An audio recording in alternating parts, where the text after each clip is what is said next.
Having trouble with Roblox voice chat? This quick guide fixes it step by step. Step 1. Confirm your account meets age and verification requirements for voice chat. Step 2. Update the Roblox app to the latest version in your App Store now. Step 3. Open Settings, go to Privacy and enable voice chat if it is off. Step 4. Allow microphone access for Roblox in your device privacy settings. Step 5. In-game open the audio menu and confirm voice chat and volume are enabled. Step 6. Complete any Roblox verification prompts and re-authenticate your account.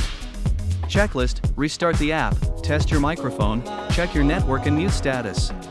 If problems continue, try switching networks or restarting your router and retry voice chat.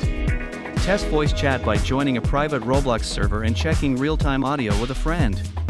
Still not fixed? Contact Roblox support and include your account ID and steps you tried.